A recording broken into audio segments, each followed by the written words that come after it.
Welcome back to High Stakes. Today, we will be discussing the following NFL matches that is happening on Thursday, September 21st, 2023. We will be providing our team, total and prop picks for the day. Before we get started, please remember to subscribe to our channel and turn on notifications so you don't miss any of our videos. If you want access to our premium picks, you can check out our Patreon page. You can find the link to our Patreon page in the description and comments section below. New York Giants vs San Francisco 49ers. Take 49ers minus 10.5 points. The 49ers bettors were sick to their stomachs watching the end of the Rams game last week. The 49ers were laying anywhere from 7.5 to 8.5, depending on when the bet was made. The 49ers were up 10 with 4 seconds left, and the Rams decided to kick a field goal to close the gap to 7 as time expired. The field goal was seemingly pointless. McVay is known as a sharp coach and should know that points scored do not become a tiebreaker in NFL standings unless 6 other steps result in a tie, which is highly unlikely.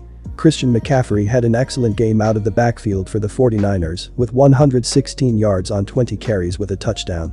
McCaffrey was also a threat in the passing game, catching 3 balls for 19 yards. Quarterback Brock Purdy had an average game, throwing for 206 yards with no touchdowns or interceptions. On the season, Purdy has 2 touchdowns and has yet to throw an interception.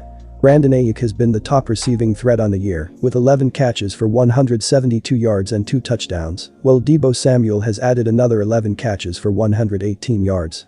Ayuk did not practice Monday with a shoulder injury and is questionable for Thursday.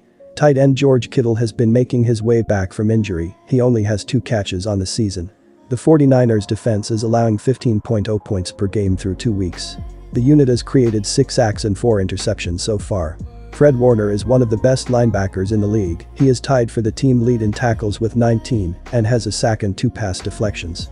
Deommodore Lenoir has stepped up in the secondary, adding 19 tackles and an interception as a quarterback. Defensive end Drake Jackson leads the team with 3 sacks. There are some bettors who will take double-digit points with a dog every time, but that is not the right play here. The Giants were held scoreless for 6 quarters with Saquon Barkley. How do you think they'll look without him? Barkley is listed as doubtful, as a high ankle sprain is difficult for a back to return from in less than a week. This leaves only Daniel Jones, Darren Waller and Matt Breida to lead the attack against Fred Warner, Nick Bosa, and this stacked defense. The mismatch is just as bad when the 49ers have the ball. The Giants have not generated a sack or interception this season, and Brock Purdy has not thrown any interceptions either. The Giants' defense doesn't force mistakes, and Shanahan's offense doesn't make many mistakes either. George Kittle is getting healthier, and this 49ers offense will score big, leading to a cover. Also take the under. By the end of week 1, every team in the NFL had scored points, except for the New York Giants. The scoreless stretch then extended 2 more quarters, as they were down 20-0 at halftime against Arizona. The Giants were held scoreless in 6 of 8 quarters this season, with a healthy Saquon Barkley. Sure, they got hot at the end last week, but keep in mind that was against an Arizona team that let go of many of their top defenders over the offseason. New York's receiving core is too thin to make up for the absence of Barkley. Darius Slayton is their top receiver thus far, and he is only averaging 3 receptions a game. San Francisco has scored exactly 30 in each game this season and will likely have a similar output here, but the Giants will do their part to hit the under.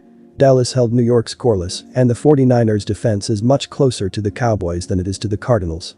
Expect an ugly one-sided game that stays under the total.